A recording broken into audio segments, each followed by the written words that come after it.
Hai semua, kali ini saya mau bikin kue apem tepung beras. Ini dia hasil akhirnya.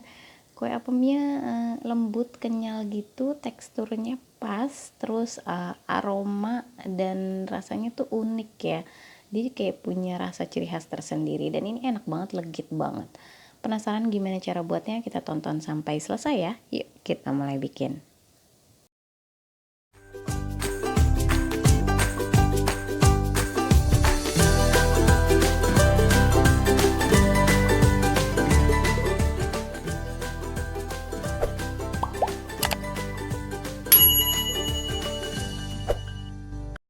Langsung aja kita mulai. Kali ini aku mau pakai loyang sekat, ini ukuran 20 cm dan kita oles dulu minyak sedikit aja, tipis-tipis di loyangnya dan di sekatnya juga. Itu harus sih, karena nanti bisa meminimalisir lengket-lengketnya ya saat dilepas dari cetakan.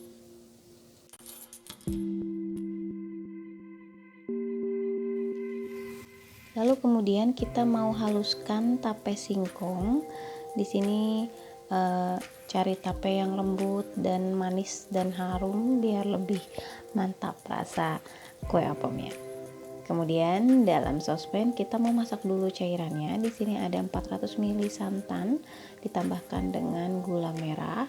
Sebaiknya gula merahnya disisir dulu ya, dipotong-potong kecil biar gampang larut. Kemudian tambahkan sedikit garam. Lalu kemudian jangan lupa tambahkan juga daun pandan. Di sini saya pakai santan instan 200 ml dan air 200 ml. Kemudian setelah larut semua, kita angkat dan kita saring dulu. Kemudian baru bisa kita suhu ruangkan dulu ya, sebelum kita campur dengan bahan lainnya. Sebenarnya nggak perlu suhu ruang banget juga nggak apa-apa, misalnya masih ada hangat-hangat sedikit itu nggak apa-apa. Dan kali ini kita pakai ragi instan yang dicampur dulu dengan air hangat sedikit aja supaya membuat dia aktif dulu aja ragi instannya. Sebenarnya nggak pakai proses ini juga nggak apa-apa, nanti raginya langsung masuk ke gula juga nggak apa-apa, tapi untuk memastikan bahwa raginya baik-baik saja karena kalau misalnya langsung kita campur tiba-tiba ragi nggak aktif kan sayang ya bahan-bahannya. Nah kemudian ini ragi yang tadi sudah mengembang, sudah 10 menit didiamkan, jadi udah banyak buihnya, kita campurkan ke larutan cairan gula merah yang tadi dimasak dan sudah lebih adem ya, walaupun ada hangat-hangat sedikit nggak apa-apa. Lalu kemudian masukkan tape yang tadi udah dihaluskan, lalu diaduk rata. Memakai whisk lebih bagus sih, balon whisk seperti ini biar jadi menghaluskannya lebih cepat, meratakannya, mengaduknya jadi lebih cepat. Nah kemudian setelah tapenya masuk, kita masukkan juga tepung berasnya sambil diaduk cepat sampai dia rata semua. Setelah rata, kemudian setelah ini nanti kita mau proofing dulu atau istirahatkan dulu aja selama 1 jam sampai dia nanti jadi kayak seperti banyak buihnya dan seperti lebih mengembang gitu ya. Dan jangan lupa saat mengistirahatkan kita tutup menggunakan plastik wrap atau menggunakan serbet juga bisa.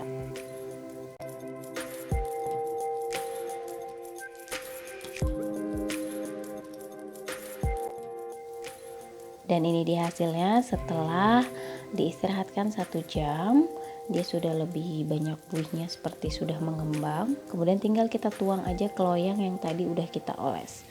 Dan kemudian jangan lupa kita juga harus sudah manasin kelakatnya, kukusannya, steamernya, dan kukusan yang sesuai dengan loyang yang kita pakai.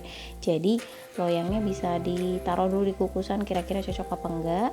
Setelah itu kita kukus selama 30 menit menggunakan api sedang cenderung ke kecil, lalu tutupannya kita alasi dengan serbet ya. Dan untuk loyangnya sebenarnya bisa pakai loyang apa aja yang ada di rumah. Yang penting sesuai sama banyak adonan dan besar kukusannya. Dan ini dia hasil yang setelah matang. Jangan lupa saat kita ngeluarin sudah harus posisi lebih adem ya. Sambil nunggu adem kita kukus dulu kelapa parutnya dengan sedikit garam. Kelapa parutnya agak muda dan dikupas bersih ya, karena untuk taburan biar lebih bersih dan gurih. Kemudian ini kita lepas, kurang lebih cara melepasnya seperti ini karena ini loyang sekat yang biasa aja sih. Jadi masih perlu usaha sedikit buat ngelepasinnya, tapi nggak melengket banyak sih, seperti ini aja tuh. Kalau bagian tengahnya bisa disisir dulu sedikit dengan pisau, baru kemudian tinggal didorong sedikit dan dia udah copot sendiri. Setelah ini, setelah selesai semua, tinggal kita tabur-tabur kelapa parut. Sebenarnya nggak makannya pakai kelapa parut juga enak-enak aja, ini enak banget beneran, manisnya pas, harum dan legit banget karena kita pakai santan yang lumayan ya. Terus kemudian teksturnya itu kenyal dan lembut gitu, dan ini aroma cita rasanya tuh khas banget sih. Kue apam suka banget, jadi kayak jajanan pasar, kue tradisional yang melegenda banget ya. Dicoba di rumah, bikinnya gampang aja kan. Boleh tulis di kolom komentar yang punya ide variasi kue tradisional apalagi, siapa tahu kapan-kapan kita coba bikin di sini. Jangan lupa juga untuk subscribe, like, comment, dan share video ini biar kita makin semangat upload video berikutnya. Thank you for watching, thank you for subscribe. See you next video. Bye bye.